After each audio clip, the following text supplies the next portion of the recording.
If you own an Insta360 X5 and you want to produce the best looking virtual tours, well, you want to stick around and watch this video because I'm going to talk you through the best settings to use on your Insta360 X5 to get the best looking virtual tours in the quickest workflow. And I'm going to put on screen some examples of a tour I've shot with this camera and using the Cooler hosting software, and I'll put some of those on the screen now. I'll also link the tour below so you can check out the whole tour and see what you think of how it looks. And if you've not already subscribed to this channel, I do loads of videos on here about how to make virtual tours and also how to become a better real estate media pro. But for now, let's jump in to see what those settings are. So let's look at those settings now in the camera. I'm going to flick through them on screen here, but I'll make sure they're big on screen here so you can see exactly what I'm doing too. So when you open your camera, turn it on, you've got the little photo icon down here. You're going to want to click on that, click on photo, make sure it's on 360 mode obviously, click on photo and then click down here where it says 72 megapixel. It might say 18 megapixel.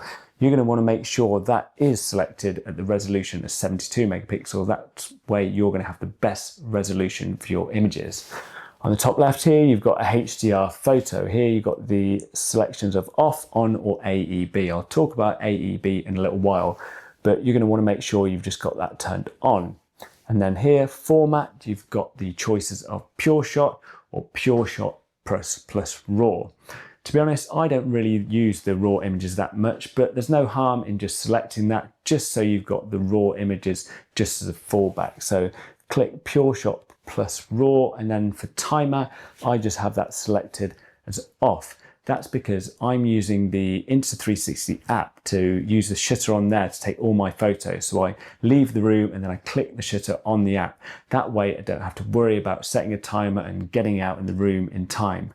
And well, that is pretty much it in terms of settings.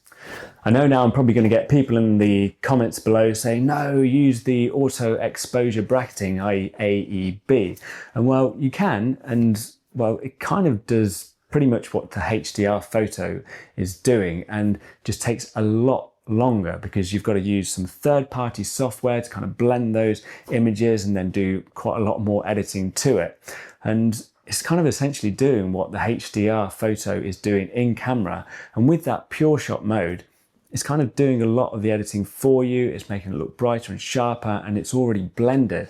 And to be, in my mind, the images look great. Like I'll put on the screen now, like that tour that I was talking about, and you can see through the windows, you can see great detail through the windows and everything inside is exposed nicely. And there's not really much sort of purple fringing going on around the windows. And that's something that these cameras used to struggle with a bit. So to be honest, in my mind, I don't think it's worth all the extra legwork to shoot AEB when shooting HDR pretty much gets the same results, if not better in some cases.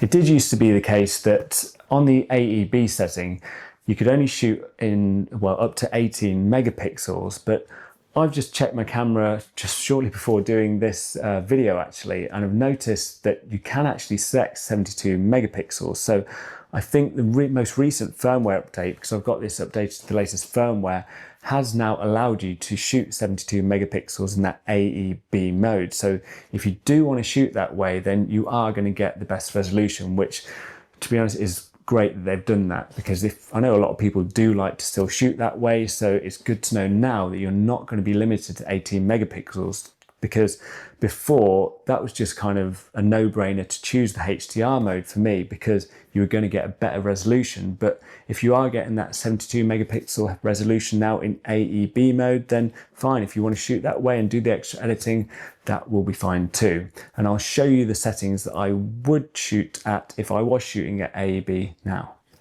So I'll just run you through those AEB settings if you did want to shoot that way. So click on the 72 megapixel down here and just make sure you've got AEB turned on where it says HDR photo.